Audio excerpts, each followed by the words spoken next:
Welcome back to the Reckless Recover podcast. My name is Grayson Grimes. I'm here with my really good friend, Dr. Joe DeSanto. Hello. Did I pronounce your last name correctly? Perfectly. Okay, wonderful. Dr. All Joe my DeSanto. ancestors would be proud of you. Nice. Yeah. Well, I don't know if you can tell, but we're actually in a new location tonight. This is our first pod shot at Grim Garden Coffee and Plants, which is my new coffee shop located in Huntington Beach, California. Come through. We have a recovery discount. So make sure when you come and get a coffee from here, please share with them that you're in recovery and you will get a discount on any item in the coffee shop. All right? Welcome back. We have a very special guest today. Me and Dr. Joe go back about a decade now, which is crazy to think about. It is. He keeps on getting more handsome and I just keep on just like getting, I don't know what. I'm just aging not as gracefully. You know what I'm saying? Preston's laughing at me, but it's fine. Anyways, How dare you? I got my appendix taken out last week, bro. All right. They literally cut this thing out of me. I wish it was Dr. Joe. Anyways. No, you don't want me doing that kind of work on you, man. Yeah. Trust me. Dr. Joe actually works in the space that I work in as well as a provider. Dr. Joe has treated probably, I don't know, you think tens of thousands by now? Oh, yeah. Tens of thousands Yeah. of drug addicts Feels just like me. Yeah. And so tell us about how you got there. Tell us a little bit about yourself. Give us an introduction, but tell us a little bit what got you to where you are now, what you're doing with your practice. We got time? We got that much time? That we got all the time in the world, man. Okay. Give us the crash course. So I have a practice here in Huntington Beach, but Yeah. I've had a practice in several cities since then. I'm a private practitioner in Huntington Beach. I practice solely addiction medicine, which is very, very odd and Niche. rare. It's very niche. A lot of doctors can't manage a whole practice full of just addiction centers and private patients. Yeah. But that's what I do. I take care of private patients who want to come off stuff, who want to stop drinking, want to better their lives, who actually want to cut down on drinking. I mean, there's a lot of variations in the theme now. Sobriety has taken many turns since I got sober. I don't know how much time you have, but I got sober in 2012. Yeah. That's what led me to addiction medicine. But prior to that, I was working ER, I was working urgent care. Yeah. I was running and gunning. Okay, so comparatively back then, you said you got sober in 2012, but when you were working in the ER, did you like that fast-paced environment, or do you kind of like the environment you're in now more? Do you feel like it's like your calling, or do you kind of miss that like crazy ER, because that's got to be a crazy job working in the ER. ER and urgent cares. What I loved is you don't know what's coming through the door at any moment, and it's usually not good. And I like the underdog. I like taking care of the underdog. So in essence, I really didn't go from that big of a change when you consider the underdog.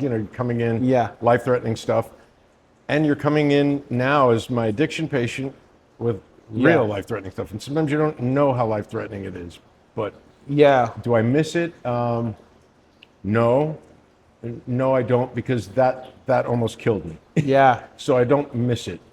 I miss there's really nothing I actually miss about it. I love my patient population now. Yeah. I look forward to meeting my next patient, because a lot of my patients are treatment centers. So I'll and usually my first interaction with someone is on camera. Yeah.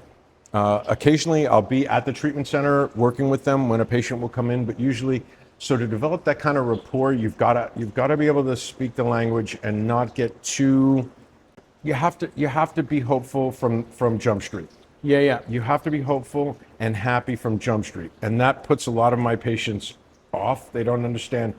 First of all, who is this guy coming on camera with this message of hope when you remember what it's like when you first came in? Yeah. There was no hope. I think I cried for a week when I first came in, when I came into rehab for the first. From the time I remember when I came in, I didn't stop crying for a week. Yeah. And no matter what anybody would have told me at that point, there's no way I could have gotten out of that. Yeah. So I feel like I can at least start that message, and sometimes I'll get a smile out of people, and that's if somebody has enough in their brain going on to smile at that, probably one of the lowest points, if not the lowest point in their life. Yeah. Dude. See, that's why I was saying, I think everything. that you're definitely like more in your home space now in your profession than you were back then.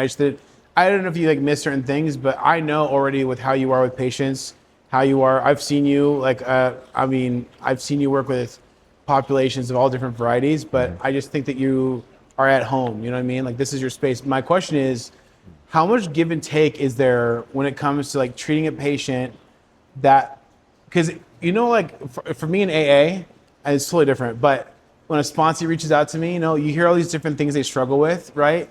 And I have to give and take a little bit when they're new because they don't really quite get it yet. But also, I think there are other roads to recovery. I just know for me, that's what stuck. That's what really worked for me. So I still do that. So I always say, if you're like me, this is your best bet, but I don't know. So when I meet them though, I ask them like, how do you feel about a concept of a God? How do you feel, have you been through the steps before? And most of the times guys feel like they have it all figured out. Like, oh yeah, man, I just need to get back on my feet once I get my job and the chick back and this stuff and the things, right? They're like, and so then from that perception, it's like, no, that's not how this works, but I don't usually say that. I would say, okay, man, well, one day at a time, keep coming back and they'll learn on their own.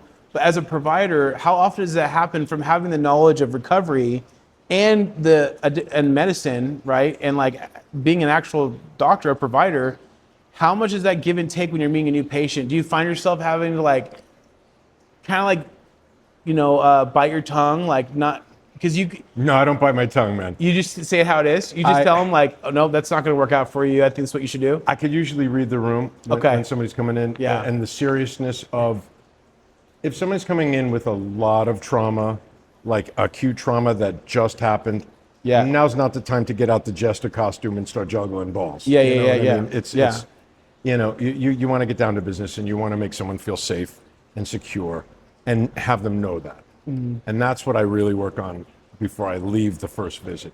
And I'll ask people, do you feel safe here? Do you feel like this is a place where you can get vulnerable? Do you feel like, I'll throw all of that out in the beginning because I need to get the ball rolling, because I may not ever see these people again.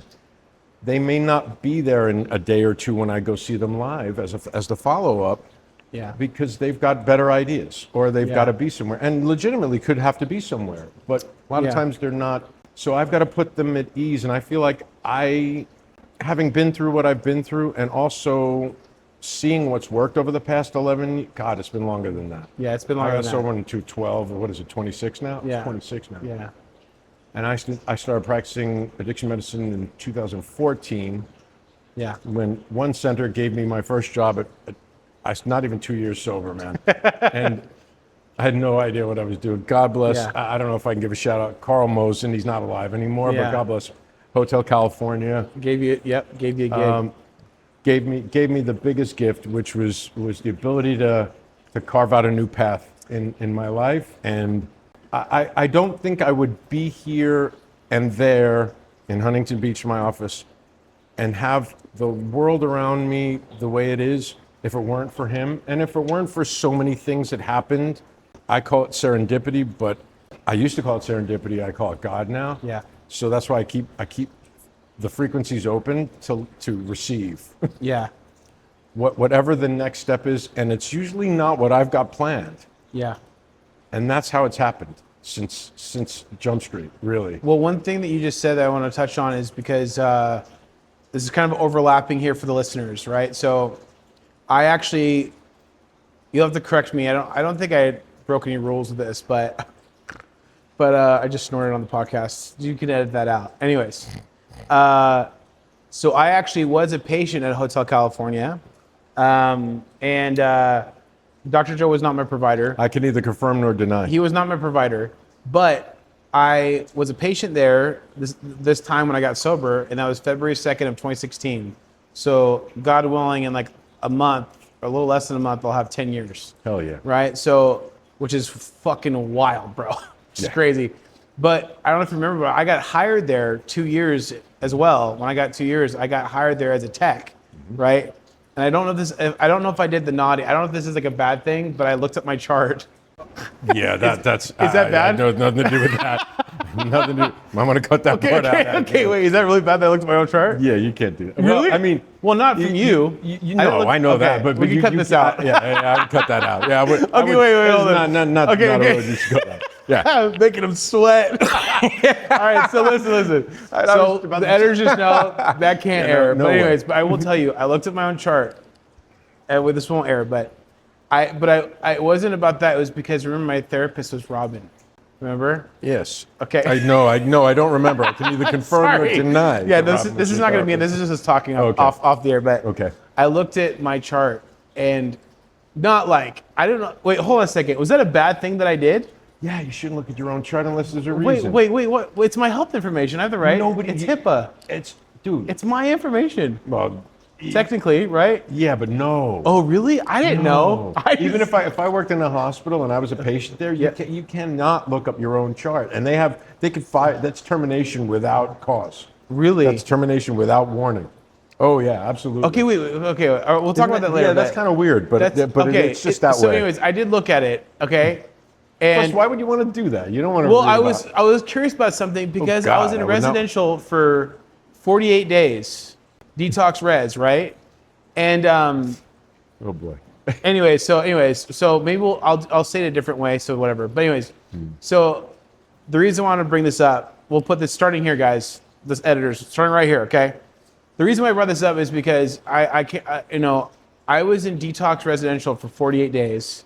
I couldn't figure out why I was there for so long in the beginning because everyone moved so fast, and it wasn't like I had this killer insurance policy or whatever. That could have been the reason, but I don't think I did. But which is the unfortunate part sometimes about treatment. But I know.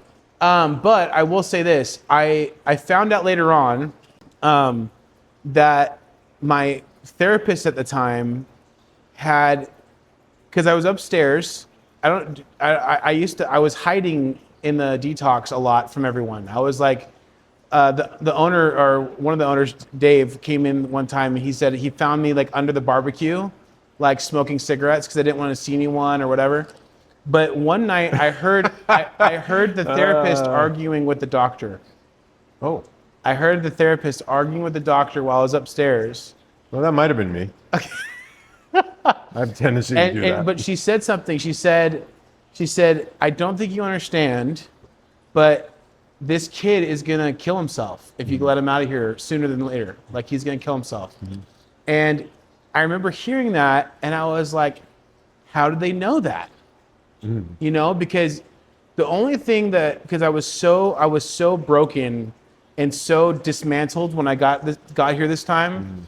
I didn't know who I was. I didn't know what my life was meant to look like. I didn't know. I lost everything. I came back from Australia, and it was like my life was just a total disaster, which is how it usually is for everyone. But I have always had a long history of my trauma taking me to really dark places, right? And I didn't tell anyone. I didn't share anything with the therapist. I didn't share that I had a plan or intent. But I remember I heard her downstairs, if you step him down now, I'm telling you, we'll have a dead patient on your heads. That's what she said on the top of her voice. And it wasn't to you. It wasn't to you. And No, I don't remember actually having that conversation, but yeah. well, I just found it really interesting because you just said it perfectly. You know, when people come in, right? You providers, you guys, people who are analyzing people or figuring out where they're at, you do kind of have to whatever. But you know, from that point on, that you just want to make sure that they are safe. They feel that they are in a position where they're going to be able to trust the staff, because that's a big part of it. And you're right. You never know when you're going to see them again. I'm telling you right now, if it wasn't for those staff doing their due diligence, I don't know if I'd still be here. The only reason why I didn't jump off that balcony was because I thought I was going to survive and not be able to make another attempt. That was like my fear, you know? And looking back on it now, I was like, I'm going to be paralyzed probably, but I don't think it's going to kill me. But that's where my mind was at. I had no hope, you know? And so the staff there, you know, specifically providers like you and other providers and people, it really makes all the difference for the program. So anyways, so they'll take a lot of stuff out. Anyways. There's so much going through. There's so much going through my head, processing all at the same time when I first see a patient. Yeah. First of all, the science. You know, what are they coming off of? What are we in danger of? You know, I'll make sure that all those, like Maslow's hierarchy of needs, I'll make sure that I get that clear first. Yeah. And I could do that in the background. I could do that asking questions, checking history, waiting for the toxicologies to come in and all that. But at the same time, I'm also determining what the temperature of the room is. And the nurses know my style, so whenever, usually I'm prepared before I come in and see a patient. I'll read the chart, I'll read the history. So I come in prepared. It's not like I come in cold and then try to figure it out. I'm coming in with an idea, but a lot of times I'm taken in a different direction, kind of like this podcast. Yeah. I'm taken in a different direction where I don't know where it's going to go, but I'm just ready for anything. And I feel like I feel like I've gone through so many life experiences within the AA communities, because I got sober through AA, and I still go to, I host a damn doctor's meeting, really. I don't know if we could keep that in. Okay, yeah. It's super anonymous. Physicians in Orange County. I hosted it in my office. That was my first commitment to AA ever. That's so Because we were meeting in some great Western medical center in the basement. Yeah. Where it was, it looked like a gulag. It had a little light bulb that was swinging in the background, and it was just a bunch of old docs. And so, I figured I'd come in and rescue the meeting, right? Yeah. Like usual. Yeah, bring some life into it. Some laughter, laughter, some joy. And it's been going on since then. And now now I direct a home down in Laguna Niguel that's for doctors only. And we moved the meeting over there. And That's it's cool. What a beautiful progression. So having gone through AA, I'll go back to the original point I was making. Having gone through AA, you learn certain language, right? But you also learn that a lot of patients who come in don't know AA, don't want to know AA, have been through AA, and their misgivings and issues are sometimes valid. AA is full of human beings that are not perfect, and guess what? They're usually in recovery, and some of them don't have the best recovery, and some of stuff can caveat emptor when you're in AA. But for the most part, it's good people. It's good people that will love you who don't even know you. They'll love you before you love yourself, right? Or they'll love you until you love yourself too. Whether you like it or not. Yeah. And they're up your ass, as long as you put in a little bit, they're up your ass with everything. Yeah, you keep and with showing love. up. Yeah. It's beautiful. You also just said something really important that, it's really great to hear that providers specifically do have spaces, right? That's great. I talk about this in the field that I work in a lot. Right now I'm predominantly in mental health, but to me, the most overlooked demographic of profession of like self-care to me is the therapists. Therapists to me are some of the most toxic, unhealthy people I've ever met because they don't take care of themselves, and they Why don't you ask my wife? I know. Wait, hold on. I have a point, though.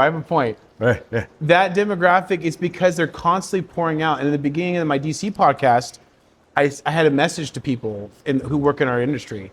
I said, the root of the story for me, the root of the message of that whole circumstance is we abandon ourselves for others so much, and we don't pour back in. So therefore, we are in this constant demand of, I need to help them.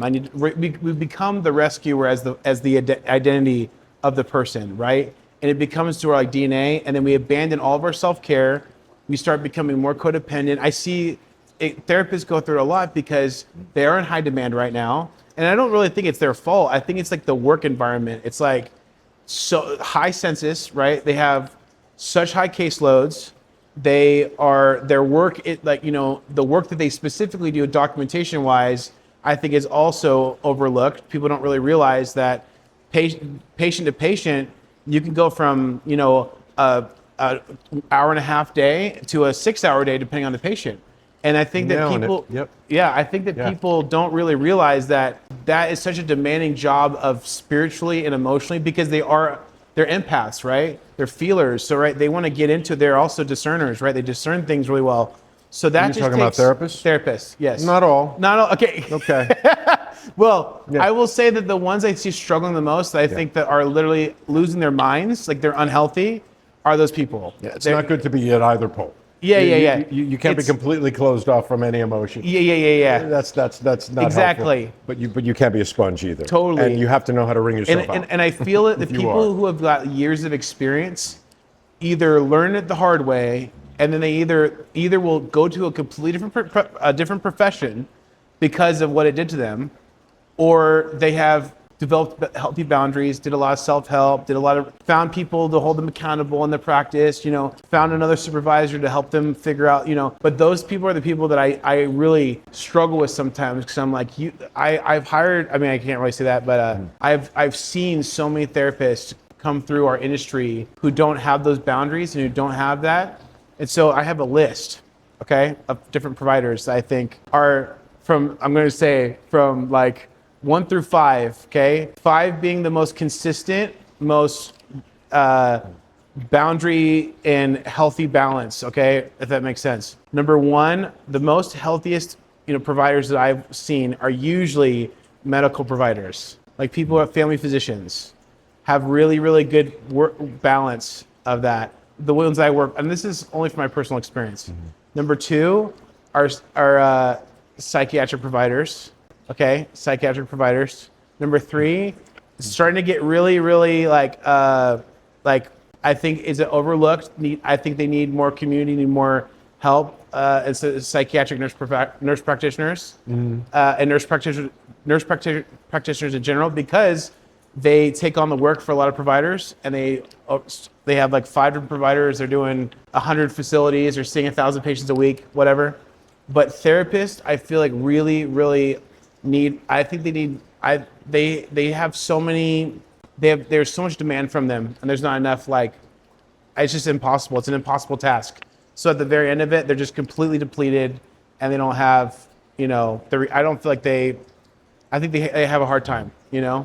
And I wish there was I wish people were more educated on exactly what they are doing, and at least in our industry, I feel like it's just, they're abused really badly. That's in my opinion. It depends on where you work. It depends on what, I don't know. what you Everywhere want I've for worked, yourself, I've your seen boundaries. It's brutal. It's so brutal. It's a brutal industry. And then it does churn and burn therapists and case managers. And then it's hard for them because they're trying to have a private practice, right? And it's tough, man.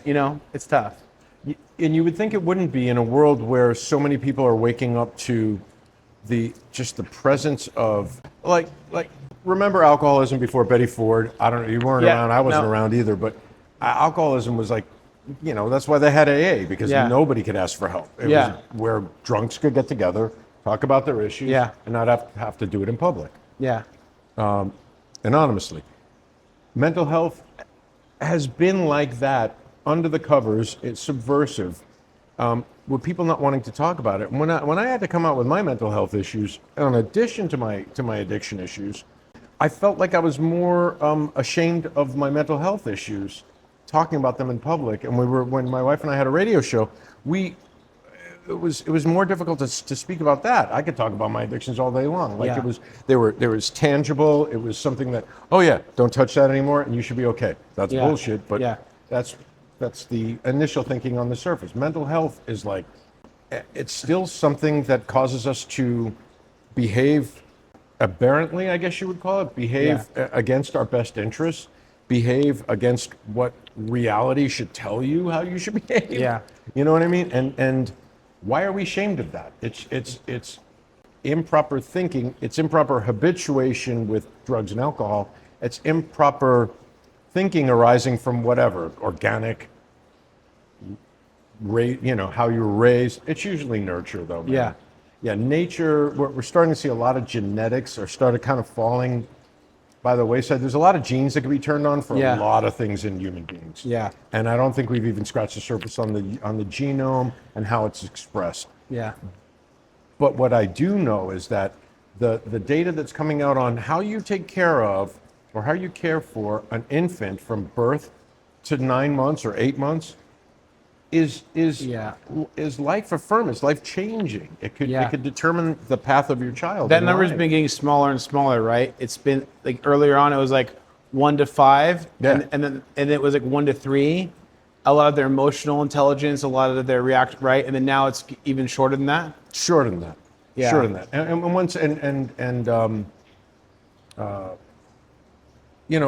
once they hit 5 years old, Jordan Peterson said, once they hit 5, they're raised by the herd. Yeah. As soon as they enter into the public schooling system, out in the open, the herd raises them. You're done. Yeah. It's so interesting. Some of this stuff really fascinates me because there was a gentleman that I used to work with, and I also knew for a long time.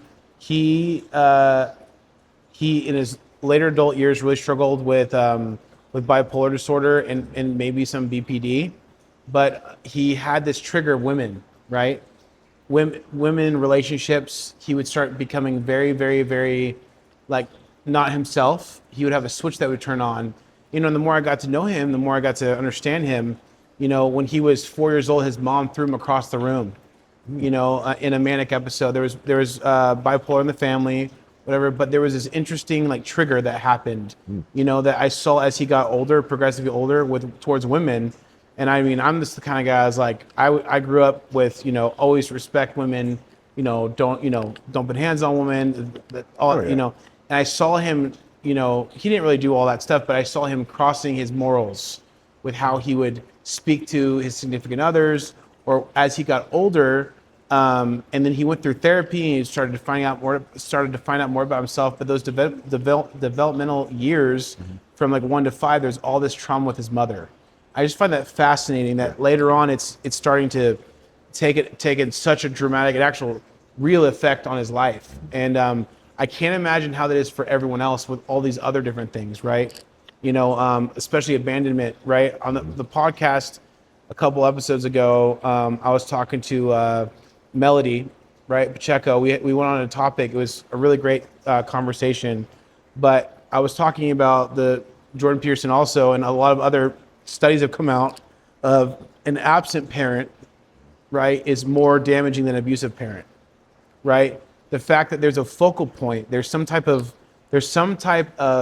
Tangible. Yes. That you can say that's what this caused is me bad, to act this way. or Yeah. this I know. Even I'm talking even physical, sexual, emotional, psychological abuse. Active abuse versus trauma of neglect. Exactly. Which is you're right on the money. incredibly Trauma of damaging. neglect Yeah. is and And- it's hard to pinpoint. You don't understand. You've been Yep. through it Yep. because it's an absence of. It's an absence of, and I think people need to know more about that, because I think a lot of people navigate their life, especially in their early adult years, when there is an absence in their development years, because they don't know what's going on. They can't figure out the reason why they can't trust that specific, usually gender or model of their life, Or situation. or an addiction in that area too, right? Addiction is the perfect. Yeah, Comes in and makes it all better. Yeah, If you have trauma of neglect, yeah, you especially when the nucleus accumbens is forming and the frontal lobes are Yeah. developing their tracks to Yeah. the rest of the limbic system, you're not laying down the right tracks with repetitive reproducible expected, I guess, how can I put it? You might want to edit this out, but this interesting. If you have an attentive parent that's there on a regular basis, that an infant who's trying to navigate himself in the world, trying to, is help going to come? Is when I cry, am I going to be soothed? If you have that repetitive consistency in your early childhood, babyhood, then that carries on to adulthood. Not subconsciously, but without you even knowing it. You lack that. You have a parent that's either neglectful, doesn't know how to parent, not a lot of touch, not a lot of soothing. There's not a lot of. Okay, but I'm really glad we're talking about this, okay? Go ahead. Because that margin you're talking about of that trauma and how we're seeing that, you said addiction, boom, right? Right? That is a cure for a time. It feels like it's mended. It feels like the gap is filled, right, with the substances. But here's the thing, that margin has gotten significantly larger now, and this is my take on it, because I think people, I think that we're seeing more addicts now, because I think the current generation that we're treating, or that you're treating, like me and younger, right, are the broken home generation. Okay, this is my personal take on this, because they asked me one time. They said we had another guest who asked me, like, where do you think, what demographic you think suffers the most from this? Well, I say a hurting generation of self-medicators, right? Self-medicating generation is Gen Z, and I think that the Gen Z, anyone born from like 91 to 2004 were very, very high divorce rates, okay? But not only that, but it was, I really believe from what I've witnessed in my life, but also in a lot of others that I grew up with, there was a lot of families that like did what they could with the situation, but I'm noticing a lot of kids coming to treatment now who come from homes where parents were extremely selfish, where they made it about them. And that generation is now not only struggling with trying to fill a void of an absent parent or absent structure, they're also trying to fill this void of purpose. They're trying to fill a void of direction because they didn't have discipline, they didn't have follow through, they didn't have repercussions, they didn't have now. And then now with the internet, I'm telling you, and I'm sure you can have something to say about this, but weed in adolescence right now, kratom, THC, dabbing. I can't believe kratom is still legal. I know. We'll get to that. That's a Still, whole I other cannot thing. believe it's still legal. But what I'm noticing in adolescence right now is that the weed pens, and it's not so much about the high for that, right? It's not about the high. It's adding this thing to their structure. It's like they're abandoning all these, I think, important feelings in their developmental years, and now they're coming to treatment. And when they get into that culture, because what I'm trying to say is, when those voids are there in the broken homes of that generation, I'm talking about parents that decided to look over their own wants and needs before their children, right? So the divorce wasn't so much, it wasn't something that was. I just saw a lot of kids get pushed back. It's like, we're trying to figure our things out. You're going to be okay.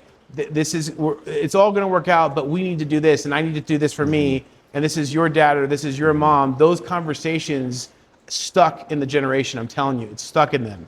And now that they're getting older, they have this. They are now living the years of finding it out on their own. They're having to really figure out what their purpose is, and a lot of them are repeating the same behaviors with their partners.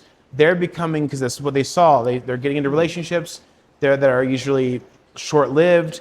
They don't even know what a good vocal point of what it looks like to be of service to another partner. I just see it a lot in that generation. That's a good point. I think it's Generation X. I'd never really mapped it out generationally, but I remember growing up, and our generation was the latchkey generation. So Yeah. we were the generation that was introduced to, divorce had become more and more popular, if you want to use, for lack of a better term. But the latchkey thing taught us to be resilient. Yeah. Taught us resilience, and you're not going to meet a more bullheaded generation, except some late millennials. I'll tell you, some early millennials I don't understand, but that's my son. Yeah. But you know what? I take responsibility for the generation that's come after me. And we were resilient, and we did not stop, because we were the generation that had to go to libraries to look up books, to write papers. So we had to copy out of books versus ChatGPT, writing our shit out, and getting our stuff done. But we had to walk uphill both ways to school, that kind of thing. So now when we're faced with problems, we go in. We have a tendency to go in and work our asses off till they're solved. Everything else be damned. At least I can say that for myself. Yeah. And in that aspect, I think that's, and to go back to your original, how lack of self-care, self-awareness and self-care, and how we just kind of, it's not like we refused to do self-care. It's just we didn't ever feel that it was necessary. We were never trained for self-care. We were trained by boomers who were trained by, the silent generation or whatever was before them. I think it's silent generation. They were all, they grew up during the Great Depression, World War II. Nobody had time for self-care. You had survival. You had basically survival. And then we had the 50s, 60s, 70s were an aberrancy. And then you had the 80s, which we were raised in. And, we created our own hardships. And if we had hardships, we just make sure we solved them until they were done. at the expense of everybody else around us, unfortunately. And I don't think, and I want to go back and clarify something. I don't think that that's, when you look at a lot of numbers of when you're treating a bunch of people, right, and you see something that's consistent, right, it's something that is not to, I don't want to overlook it, right, and I want to clear the air on something. I don't think it's the parents or it's anyone's particular fault. I think it's something just to realize that even in this, because I noticed it in my life with even my daughters. My daughter, me and her mom have never been together, right? So, I just see how, I encourage all my friends that, because that was the best accident I ever did in my life. She's the best thing that's ever happened to me. But I see how difficult it is on her, and me and her mom get along great, and her mom's married now, and I'm getting married in 2 months, and she sees us both happy. But just having mom and dad, I've noticed even in her how stressful and how hard it is for her to accept that mom and dad, at her age at least, right? How old is she? She's turning 8, but from age like 3 to 6, it was just like the hardest thing for her to digest, and that's got to do something to our brains as a kid, right? So I was talking to a woman, her name's Alyssa. You're familiar with Cumberland Heights, right, in the South? It's a big state program, right? They did these studies out of 10,000 addicts that came in, right? Out of 10,000 addicts, 9,900 and something of them came from divorced homes, right? It was like 90 something percent of the, and I mean, a lot of that is because the state funded programs are taking in a lot of young people with no insurance or state insurance. A lot of them, maybe their late 20s, early 30s, very low census of elderly people, at least in the Cumberland Heights program. But it's something I always thought about, and I've seen it in my friends, man, like growing up, especially in Orange County. I just seen it in my friends. It was just And something. does it matter by race? Black, Latino? No? I think that in that, right, it's specifically separated, not deceased father, deceased mother. Obviously in those numbers they're going off of are people that have parents. I don't think it's the ones who have an absent parent or a parent that's not in the picture. I don't think is a part of that number. I truly believe they said the parents were separated in the questionnaire. I just thought it was really interesting. We're fact checking. Fact checking. Yeah. Yeah, all the time. Yeah. But that and the absent parent, Yeah. that is just absolutely so difficult. And that's what DC struggled with a lot, Yeah. with his parents. He brought that up on the podcast actually. Oh, he did? Yeah, quite a bit about being adopted and loving his adopted parents with all of his heart. Great people, really nice people, but something he said specifically, a wound that has never healed, that has not quite healed ever, is the abandonment of his family, his mom. How do you make peace with that? How do you get it? It's like the ultimate. We talk about acceptance is our key to peace. Yeah. How do you get into acceptance with that, man? I can't even wrap my brain around it. And with these types of developments, right? Absent parents, whatever. How much of that do you believe is accruing to eating disorders and control disorders? That's another. It all depends on the type of eating disorder, what other co-occurring stuff's going on. Yeah. Do you think they have a lot of links though? I see a lot of linkage between drugs of choice and certain types of eating disorders. Yeah. And then DSM diagnoses like mood disorders or disorders of thought. Yeah. They all kind of have their own, like there's alcohol and major depression. Yeah. And bulimia. There's cocaine, the shopping addiction, anorexia, amphetamines, and restricting eating disorders. It's interesting like that. But good to go back to the absent parent. I mean, for the most part, children do better with both parents, obviously. Yeah. And it depends on the roles of the parents also. Is there a more masculine mother versus more masculine father? Is the father... Like the roles, yeah. Yeah. How much time does the father spend in the son's or daughter's lives? Yeah. When you're looking at BPD, borderline personality disorders, Yeah. mother to daughter, daughter to daughter, Yeah, yeah. daughter. It's female lineage until it's either broken. And if there's no, you could see a masculinization of a child when the father's not in the household, Yeah. and the daughter's got to come up with a behavioral schemata that, what would imagine trying to come up with how you think you should be acting masculine when you haven't had a masculine role model to either tell you to act that's too much or that's too little, you know what I mean? And, Yeah. and help you course correct through life. But there's also, you just having two parents in the house doesn't usually predict a good outcome. Just because there's two parents, there could be a lot. We always look at the adverse childhood event scores. Whereas violence, anybody go to jail, food insecurity, clothing insecurity, all of those things we take into account. Like Maslow's hierarchy of needs. But when it comes to addiction and mental health, it's the subtler absence of certain things, especially when other needs are being met in a young child, that when they're an adult, how do they self-soothe? What's available to them? What's acceptable in like making cannabis legal? Great, it's a great progressive thought and idea, but once you make that available, then it gets entered into the country's zeitgeist, and then it becomes an acceptable.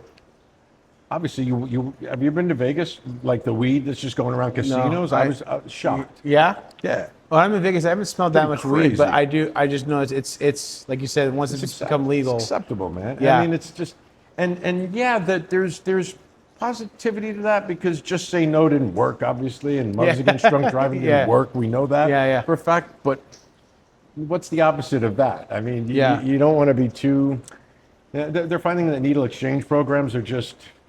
Yeah. The corruption behind those, and it's. I don't want to get into the politics of it, but before we move on, because I want to go to some hot takes, and I want to talk more about in the scope that we were talking about earlier. But I just want to say, it's fascinating to me. I have a woman that is going to come on the podcast. She's a eating disorder specialist provider, because I just don't think we've really, that's a whole other topic. His eating disorders really do fascinate me a lot.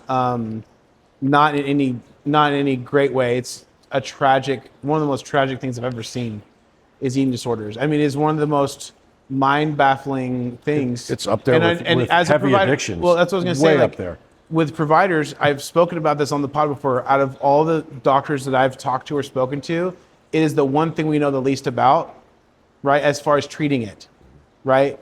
And I've seen in a lot of people in my life who've worked 12 steps with that and has had success because it's a spiritual thing, right? It's a spiritual experience that's needed for that person to start on a new, and so just like with us addicts, I have my own personal opinion, right? I really don't believe if you're an addict or an alcoholic, I really don't believe there is a treatment center that will fix it. I don't think it all comes down to the patient or the person, the individual, what they're doing, and developing new esteemable acts, working through a spiritual process, doing an inventory. Those are all things that I think are required for an alcoholic to have long-term sobriety like myself. I agree. I've seen other people find yoga, other spiritual practices. I'm sure that there has been a couple people who've done ayahuasca and had some crazy mind-opening thing. I'm not going to debunk that. That's their experience. But from me working with so many people over the years, the only thing that I've seen work consistently is spiritual work within a 12-step program, because it's good, it's healthy for all of us humans.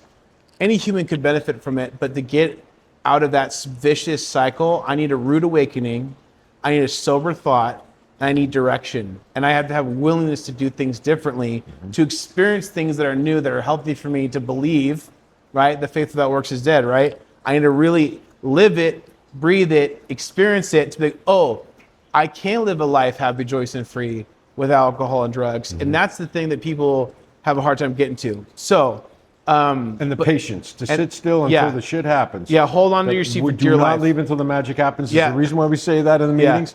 You don't leave until because the magic will. It happens to everybody who stick around long enough. Isn't that amazing? Yeah. That's one thing that I've never seen anybody go, oh fuck this after 12 It years just- of sobriety. and- I mean, unless they really are done and then they walk out. And I don't want to like beat a dead horse here, but I Yeah. want to say one more thing about eating disorders. I just something about that particular thing. There was a client I was trying to help one time, and I mean, there's been many of them when I was doing work in other programs and stuff like that. But the trauma that they experienced as a child came down from because they wanted a desperate need to control one thing. And it comforted them to have that control of that one thing. And the only thing that I can think of in my brain, and I'm not a doctor and I'm not a therapist and I'm not a licensed provider, but seeing so much of this, it's like there has to be something there in the developmental years for these kids, these adults, when they, because the one necessity that we have as humans is to drink and eat water, or sorry, to drink water and to eat food, to live. And these people will literally starve themselves to death. And they've gone through treatment, they've had attention, they have had trauma, they've had trauma work, they've done trauma therapy. I mean, they have had all of these things, and they still struggle with it. And they go through treatment, and it's just it's something so. And I don't think it's genetic. It's something. I don't honestly. That's not my specialty. I know. I'm not trying to talk. I'm intrigued by it. It's something that just really, yeah. It pisses me off when my patients have because I don't know. But don't you think that's how providers feel about it? They all have to totally feel about agree that. with you. It's like people with sex love and sex love addiction and intimacy disorders. It's like fucking. what do you do? Fucking is so natural. Eating is. I mean, propagation of species and survival with food and water.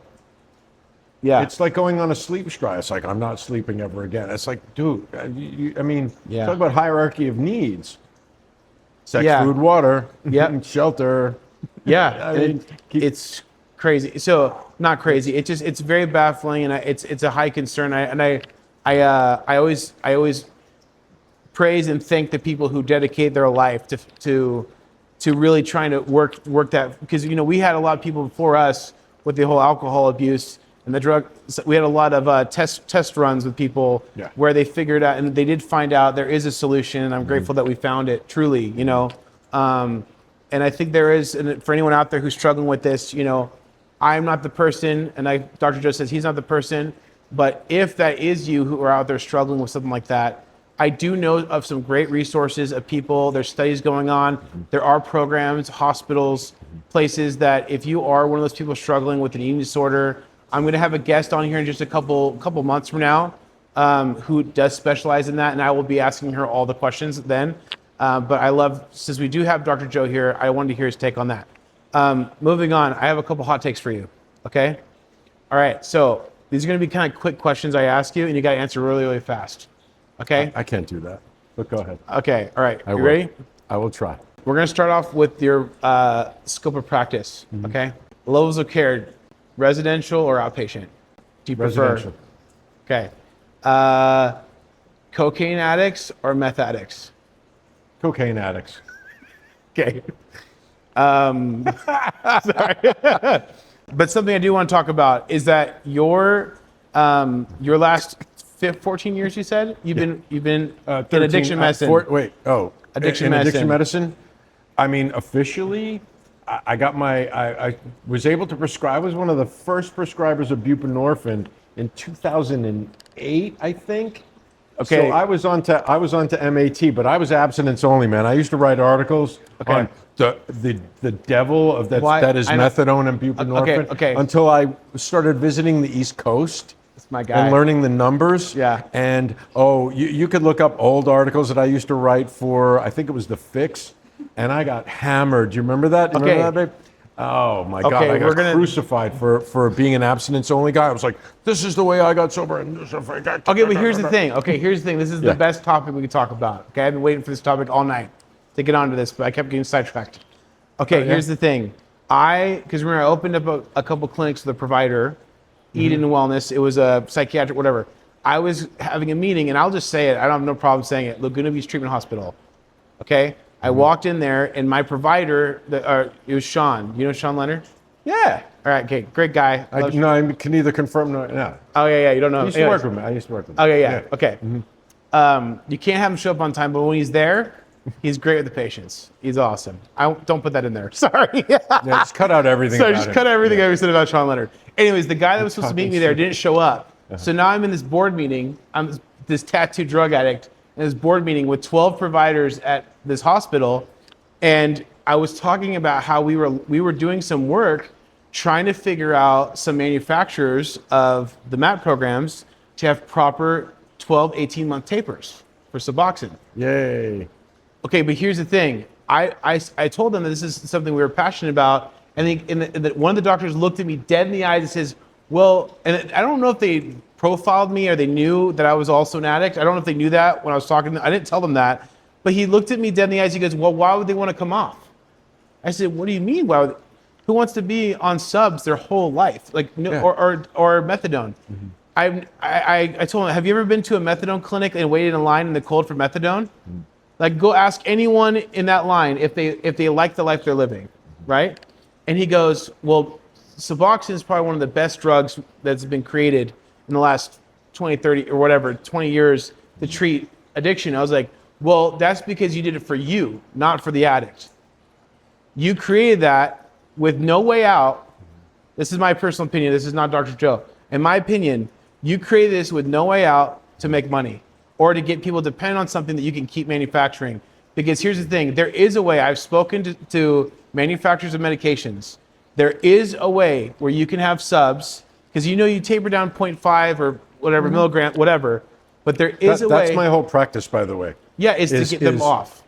I am usually referred patients who have been on it for years that have a hard time coming off that 1 milligram. It's the worst, There's bro. methodologies, but there's ways to do it. But you're having to figure out ways to do it. That's the problem. You're having to No, figure out. that's the crux of my practice. That's what Okay, I've okay, gotten sorry. good at over Okay, the yeah, years. well, I know. Yeah, I'm not going to give away my No, secret. no, okay, no, don't give away your secret. But it's person dependent. See, that's the thing. You've got to Yeah. get to know, Yeah, I how know. a person came to you. You've got to do that history before the person gets there, and then you can go from there. And Yeah. you need to do it like they say. See them every month. What's the plan this month? What's the long-term plan? Are we talking you're going to be on it for another year? And why? Get them to think about why they should come off, when they should come off. I mean, But that's the thing is, like, I feel like providers are having to come up with a treatment plan on their own when the drug itself can remove cravings. It can help. It definitely can help with being dope sick for sure. Oh, yeah. But the thing is, the problem I've always had is there's no means to an end for it. From like the actual, just the textbook structure of it. Right. Get them on this, they won't die. And I think that to me is the biggest cop out for us addicts. It's like, I understand going to detox, comfort meds. I understand going here, maybe some transitional stuff here, but for methadone and Suboxone, for them to preach about it to be this like life-saving thing. I was in a long podcast thing with a friend of mine who is also, he just left. His name's James. He was here earlier. Great guy. He's a big MAT guy. He really believes that it's really, really effective. Okay, it's effective here now for people who are not addicts because they wanted to do something that was going to save us. And I can't tell you, I just feel like it does so much more damage to me. It's so much more damage than good because it's like they wanted to do that for themselves, not actually address the core issue. Does that make sense? We created a drug that is going to get them off the street drug, but they are now dependent even more now on this one thing. The actual withdrawals. until they're ready to come off. Yeah, Absolutely. The Suboxone is harder to come off if they've been taking it for 90 to 60, 6 months or longer. At least from my experience, coming off subs is a longer detox, right? The higher the dose and the longer you're on, you do notice It's like- some changes in the yeah. opioid receptors that take a while for that to reverse. Yeah. The longer you're on it, the longer it takes. But it's But it's the psychological part too, because they've been sober for a while, right? And been taking it, so now it's part of them. It's not like they're high, crash landing into detox and then kicking. It's they're at work. They got a 401k now. They're living their life and they're trapped with it. So now when they go off of it, they're like, they've been almost sober, basically sober minded, right? So now they're, you know, they're terrified to get off because they're going to go immediately dope sick, or if they taper off. Okay, when you say that you don't need to tell us, but are the prescribable amounts of the medication itself, is there prescribable amount so they do not have to go into post-acute withdrawals, or they don't go into withdrawals? Is there a certain step Two down? separate things. Post-acute withdrawal is different than, yeah, okay. Is if they're on another thing, right? Because if they're taking Suboxone and they want to get high, right? They get off of it because using on subs is super dangerous. You're talking about precipitated withdrawal, not post-acute. Okay. Well, I'm saying like if they're getting off to get high, okay, that's what I'm saying. So which one is that? Well, if you follow Suboxone with I don't want to give anybody a direction how to do this, but if you follow Suboxone with a regular opiate, it's not precipitated withdrawal. It's the Suboxone, the buprenorphine molecule, that will Block it. It sits in the receptor, so it activates the receptor, and it also blocks it with a higher specificity for that receptor than another opiate that's coming along. Okay. So you need to use a very powerful opiate to displace it and overwhelm the amount of buprenorphine that you have on your receptors already. But is there a lot of overdoses in that? Aren't there a lot of people overdosing on fentanyl because they're on subs? You can overdose because you don't realize how high you're getting from the fentanyl high until it hits your brainstem and you stop breathing. That's what I'm saying. And then by then it's too late. Okay, that's what you're talking about? Yeah, I'm just trying. Yes, you're at risk of that. Okay, people coming off of it, or people who stop taking it for a day or two, now they're in withdrawals, or they're feeling very uncomfortable, so they go get high. They can't get high that they used to, because when we get clean sober, the most common thing, even on no meds, no subs, we go out, use the same amount we always did, we overdose and die. That's a very common overdose. Tolerance, yeah. But what I'm saying is with the subs, because they get trapped in it, I say trapped because it really feels like that for addicts. I feel like they get on this medication, they have to keep their insurance current, and it being, I know Medi-Cal and Cosmo does cover it with a provider. Are we good? Yeah. We're good? All right.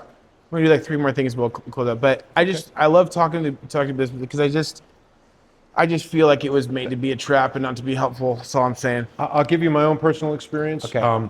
So everybody that comes into my practice, we develop a plan, or at least a thought of a plan, and we reiterate it every time they come in, which is monthly. So I run a really strict program. You pop positive more than once on something, you leave until you come back testing negative for any other substances, especially illicit substances. Yeah.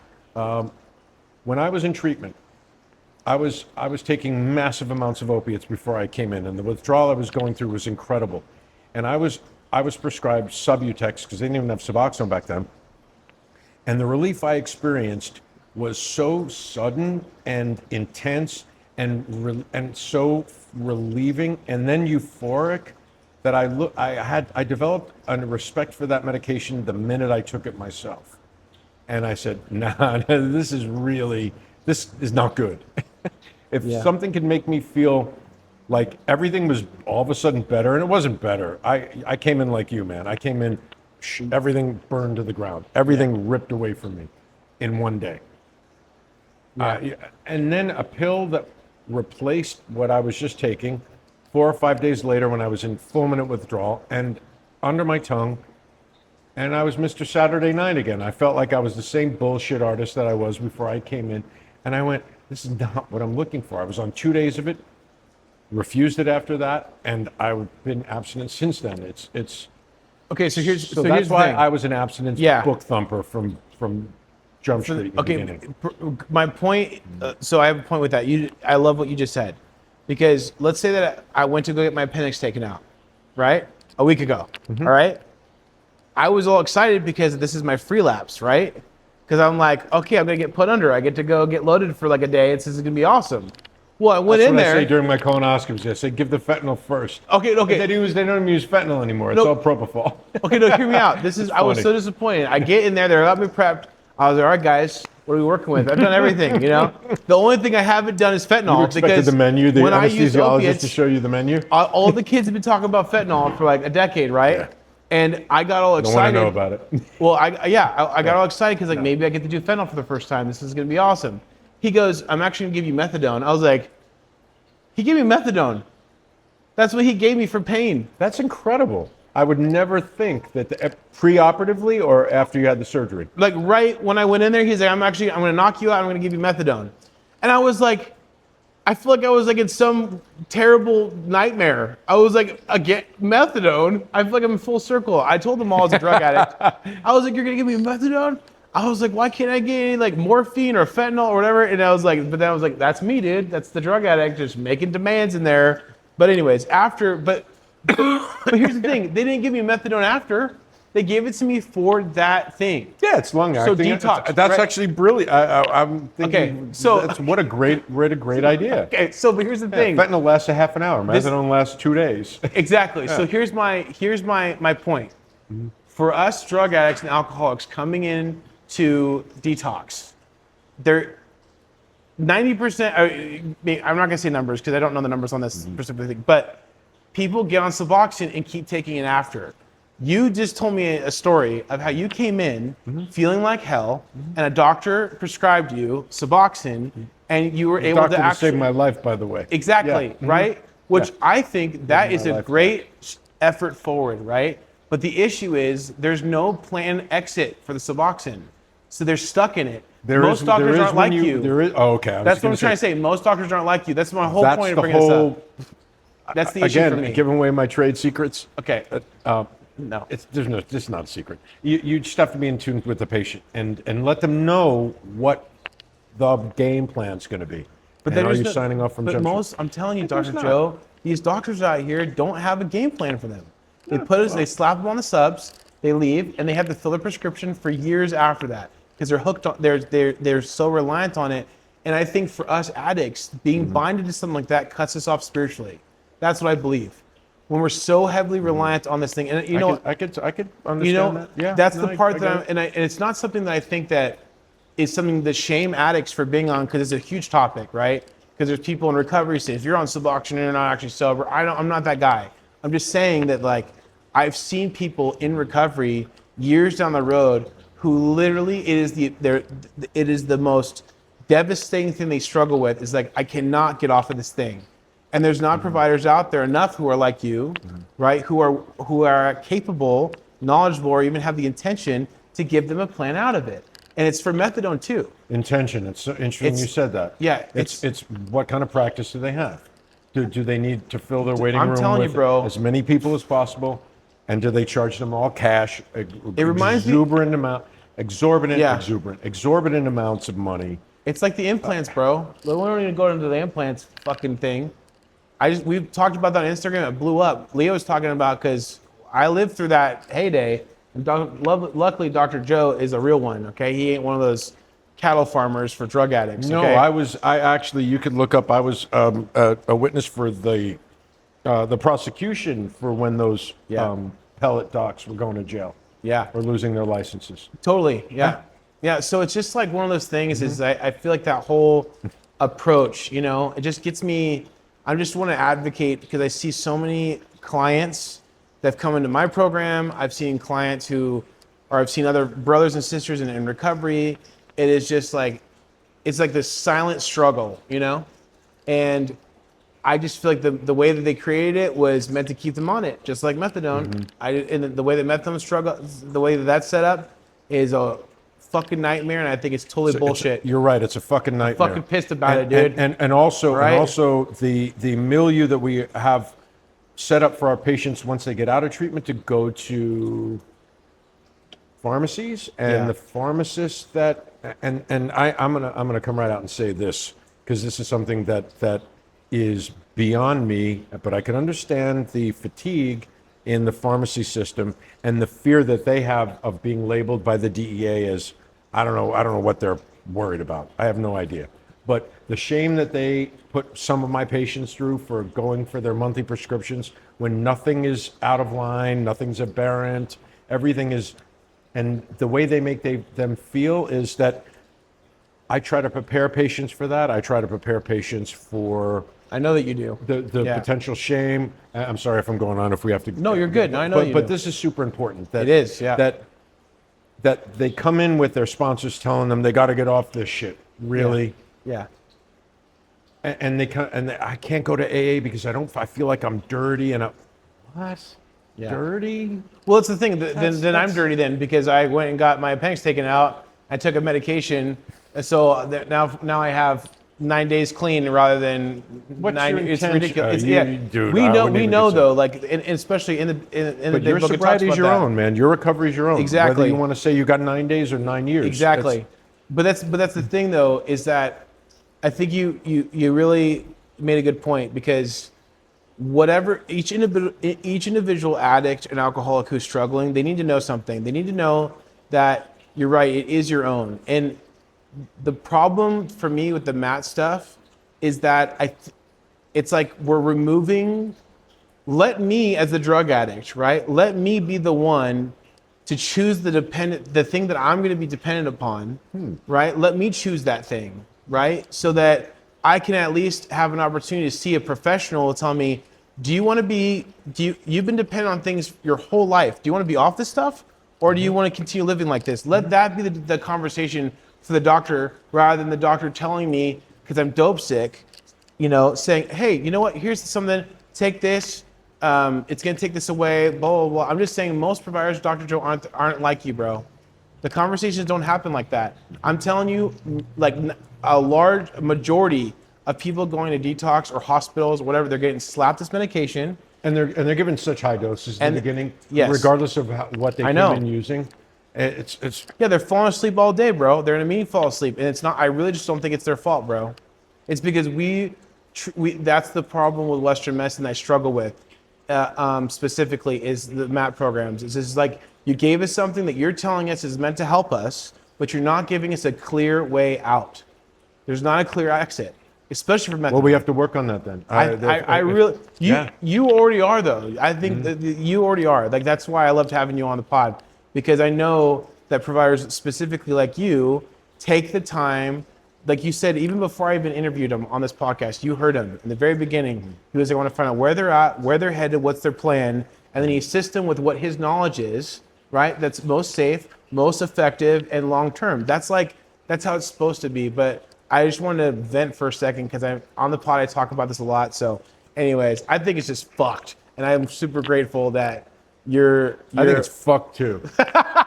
yeah. I think it's fucked. Now, so I think we need to train doctors better, and I think yeah. we've gotten rid of the whole waiver system where you needed to be trained in Suboxone. Now, Yeah. I mean, Yep. just if you're an addict and you're looking for the right doctor, just ask questions and trust me, the addict population knows what's going down. And if you're there for the right reasons, you'll ask the right questions. And if you're not, you're not. You'll get hooked up with the doctor that meets your speed. Yeah. And we had a question from one of our listeners from last week. They were asked the question, what do I, and it's okay if you can or can't answer this, I don't know. But they asked the question, what do I do if I'm in recovery or I'm trying to be clean, sober, but I have significant amount of pain? I have like a lot of pain that ibuprofen or Tylenol can't really address. On my post, I had said, I'm not a medical professional, but I'm a big fan of telling on yourself to providers. Say that I'm a drug addict, I'm an alcoholic, but I am experiencing this pain, right? But to me, it's almost like I wanted to ask you, because I feel like most of the doctors they're going to ask are going to probably, or not most, but a lot of the doctors that they're going to ask might not have that. But since this is your specialty, what would you say? What would you encourage them to do?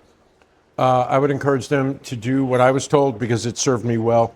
Every doctor that I go see, every dentist that I go see, I tell them of my opiate history. I'm an opiate addict in recovery. And invariably, they will ask me, what do I want? First of all, because I'm a doctor. Don't ask me what I want, because I'm also a drug addict in recovery. Don't ask me what I want. I know that opiates are really shitty painkillers. They're great for 1 or 2 days of acute pain. Beyond that, they lose their effectiveness. You start to develop tachyphylaxis, which is tolerance, and you need higher and higher doses to get the same effect. And then you start getting I can go into the science of it, put everybody to sleep. It's already getting late. Yes, be honest.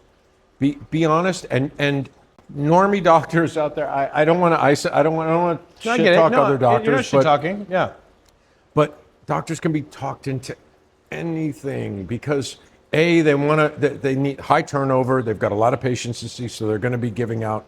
Okay, what do you want? Like I've seen psychiatrists that give my addict patients that, and you ask them after the fact, did you tell them that you were an addict? They're like, I might have left that out. They're getting prescriptions for a benzo and an amphetamine at the same. It's like, what do you do? You just Yeah. have that. Give me both of them. Yeah. Take that. Just have smack it out of their hands. It's like, Yeah. but it's like you're also have your own. You're in a big boy now. You walk in asking for certain things, and a certain doctor is going to give you them. You're going to get them. So, dude, you need to take the responsibility for your actions. Yeah. So, if you're honest from Jump Street and you're with the right doctor, and then you've got to have your boundaries. I mean, a doctor may forget about it, or when looking at a real acute pain, I look at acute pain and I go, "What are you taking?" Part of my practice is opiate-free pain relief. Is opiate-free pain treatment. Is pain mechanical or is it functional? And then go from there. And then what studies do we have? Who can I refer you to? You can reach any cavity in the body with a long enough 18 gauge needle and a large syringe, and you can inject whatever you need into that area. And there are non-opioid pain relief measures out there that are stackable, that are More effective too, that right? are way more effective. Listen, if you're in recovery and you're have a year sober and you go to the dentist and they give you 800 of ibuprofen and it actually does work. Yeah. It actually works better than any opiate Rotating you've ever taken. ibuprofen Tylenol, right? Or stacking ibuprofen and stacking, Tylenol. yeah. I've That's gotten means euphoria done. from high dose. Have you? High I never dose got ibuprofen, man. First time I took it after being sober for years, months, years. Yeah. I was like, wow, this stuff actually. Anytime I've ever had any type of mouth thing or surgery, they tell me rotate every 3 hours of this, and it's better than any. I tell people you can go through a lot of painful things in sobriety with directions from a provider, without going to opiates. So I have two last things. But I'd also want ahead. to say that if you're in pain and you need acute pain relief, don't deny the pain injection that you're going to get in the ER. I know you won't. I mean, there are times where I've gone into the ER dripping sweat with pain. Would you like hydrocodone soap? I put it right here. And I know that relationship that I'm going to have with that opiate at that moment is not going to light any fire. There are times when I've had wisdom teeth removed where I've had to give my pills to my wife. And I've been treated with opiates. I've not been 100% chemically sober since I got sober. But what I've put in place to protect myself from lighting a that's the fire thing. or starting to What people need to know though too, talk to if me. you have surgery or something serious goes on and you're prescribed an opiate as an addict, like if the doctor says that you're going to be in a lot of pain, I recommend this for 2 days and then go to ibuprofen Tylenol, listen to them. Like that's If huge. you're in acute pain after surgery and it's more than 2 or 3 days, in general, again, trust your doctor and the advice he or she is giving you. But there's something else going on. You should explore why you're in pain post-operatively that much to require this many opiates. Now, there are there's a lot of pain states that require a little bit longer, and obviously, but if you're in recovery, you don't have the luxury of going, whatever the doctor told me, I guess I'm just going to, I guess I need a refill. If you're working on a refill of an opiate and you're in recovery, you really got to question that refill. Yeah, that's a good point. I have two last things to go over real quick before we close. First thing, is there any message that you would like to share with the people who are in the recovery community because this is going to go out to the world? Is there anything specific that you want to share with people from your position of understanding medicine, but also understanding recovery? Is there anything you want to say that's encouraging or something that you've learned in your experience that you want to share that you wish more people knew? If you don't believe in God, God's all around you. How can you be an atheist in such a beautiful world? Did we lose fucking patience?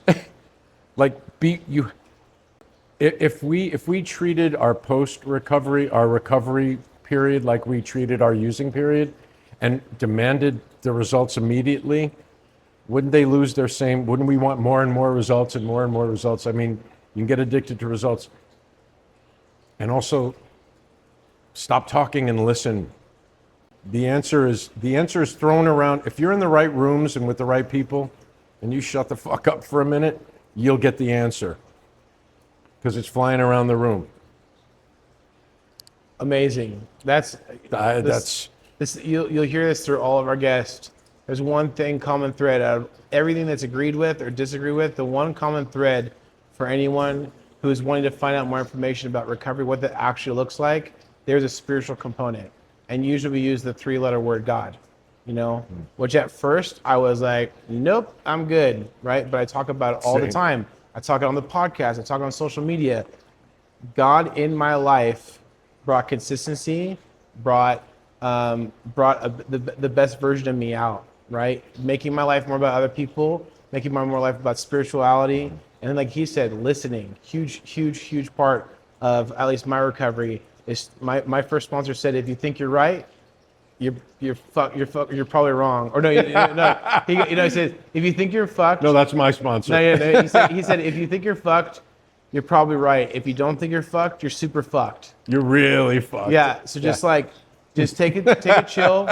We accept you here. We love you here. We'll never fucking give up on you here, but you need to sit down and listen. Because these other men in this room or other women in this room have lived, breathed, and seen the things that you have and maybe even more. So listen, so you can find the commonalities rather than the differences.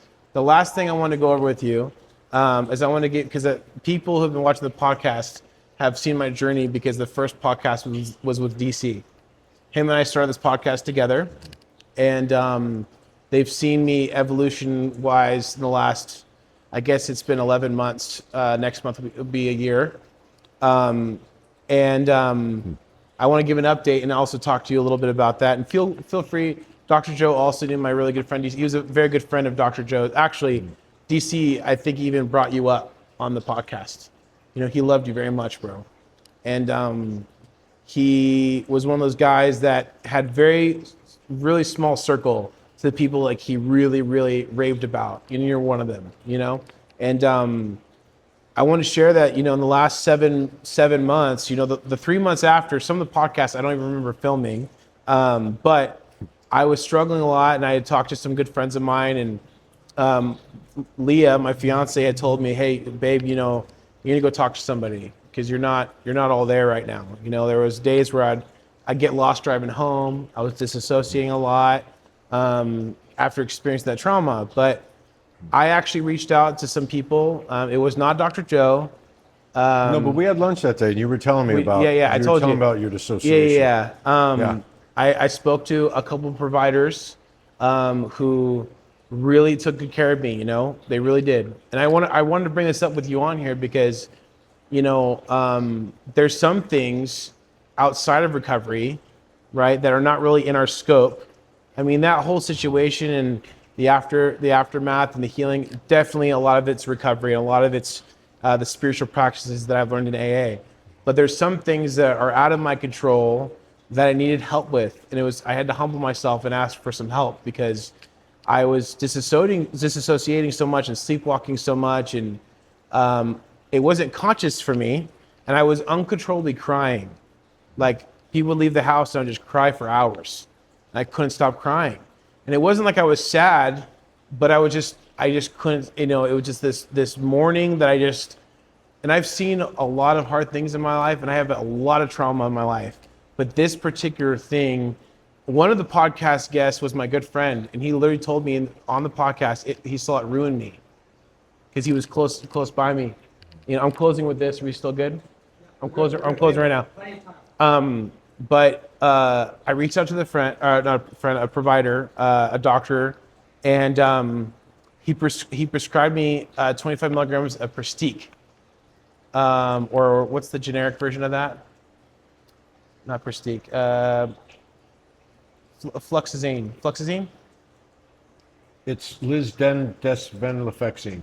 Is that what it is? I don't remember the generic. Well, anyways, he prescribed me. He's like, I'm going to prescribe you a little bit of this to help to kind of it changed my life. Yeah. It literally, from that first 3 days of me taking it, it helped me so much because I kept forgetting about my therapy appointments. You know, I'd schedule therapy appointments and I'd miss them. I would go to grab lunch with somebody like you and I would completely miss it. And I would, you know, be doing, I mean, my team was amazing. Like all my staff, they were incredible. They took care of everything for me for a while. But I want to talk about this because I want to share with people that, you know, I have it drilled into me that 12 steps work in everything. And I do believe that they do to a certain point, but I was going to 5 meetings a week. I was sponsoring like 8 guys at the time. It saved my life, you know, after I found DC like that. I mean, all I knew was to go to a meeting. That's all I knew what to do. Yeah. But even after doing that, I was still hurting and struggling. I didn't even know that I was until my loved ones told me. You know, I didn't really know until like Leah was like, babe, I'm worried about you. Thank God you had the Exactly. You didn't have the And ego. you know me. You didn't have the ego force field to like tell them to go. I kind of don't worry did about for a that." moment. Oh, I mean, yeah. I was like, no, I think I just need to keep doing the EMDR, whatever, and that was it, and it was great. It was effective, but you know, I'm really grateful that I had her in my life, and certain people would be like, yeah, it's time. It's been a few months, and you need to, whatever. And I did, and I'm really grateful I did.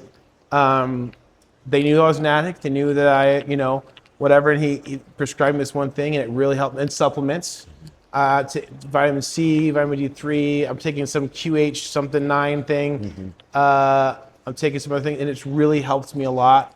And working out and being healthier. And man, I'm telling you, I had no idea how hard it was until I was out of it, until I was on the other side. And I look back and I'm like, oh man, I was in the middle of that and I had no idea how badly hurt I was, you know? So how are you doing post with DC being gone? How has that journey been for you? DC was a shining light for me. He was always there's a small list of people that are the good guys in my life. That no matter what, DC was always a person who always did the right thing. You know, he wasn't the one person that I interacted with at the treatment center that I directed for him. So he would interject every now and then when there needed to be an emotional input. And he always chose the caring path, no matter what. He always had a sincere interest in people doing better. Better, yeah. And not in like a shining knight, I've got to save everybody, like kind of we need to save the world and get in. Yeah. You know, we're going to see whatever. It wasn't like that at all. It was when I found out he passed, it was really, really, really sad. It left a huge hole. I'm not going to say in my life, but he left a huge hole in the community. I was sad to see him go. I mean, I was close with him, but you know, it's not like I invited him to my wedding, and we weren't close like that. But I was close enough to know him well enough that, and you can ask my wife. I still have his memorial picture in kind of like a frame in my office, and it's an inspiration to me to take care of people like he did. Yeah. Because I don't even have the same. No. Yeah. It's pretty. It was. You know what I mean? Yeah, it was pretty incredible, wasn't it? He was an example to me. Yeah. And not that I'm. Oh God, no. I'm not the roadmap to. though. I'm not the ethics roadmap. Trust me. The things that I've done in my life, but of all the good people that I know, he's up there. Yeah. He's up there. Well, He still lives in me. Yeah. So. And he lives through us, and definitely through this podcast. I was going to throw a towel in, and I'm glad I didn't. I've got to have some amazing conversations, and I want to just end with this, everyone. This podcast has always been meant to be, you know, making sure that redemption is always relevant. Our stories, like I've shared the stories about people in recovery from all different walks of life. Like we have literally a physician provider here who's also in recovery, right? And then a washed up rock star like me, who's now opening a coffee shop, who's in recovery too, like all different walks of life, and if you're out there and you've struggled to find that help, you've struggled to find people that you could put that trust in, you just got to keep going, keep reaching out. Like I said, my Instagram is always a place for people. My DMs are always open for my struggling addicts, brothers and sisters. Okay, you reach out to me, I put you in contact with people like Dr. Joe, people, friends of mine, people that I've trusted to help my family and to help me truly. Okay, so if you guys have any questions for further podcasts, maybe you guys really like this podcast with Dr. Joe. Maybe you have certain questions you actually want to hear from him. Maybe not medical professional questions, but maybe something he can answer for you or give you a whatever. Let us know on our Instagram. Let us know on YouTube, and we'll definitely have a follow-up with Dr. Joe in the future. And maybe we could bring those questions to you guys. So that'd be great. Thank you so much for participating. And Dr. Joe, thank you so much for coming out. Thanks, man. Like I said, I'm sorry I didn't have my cards with me. So my ADD definitely came out a little bit, but I had a great time always with you. And thank you for Likewise. all that you do for our community. And thank you for being a brother to me. Thank you so much.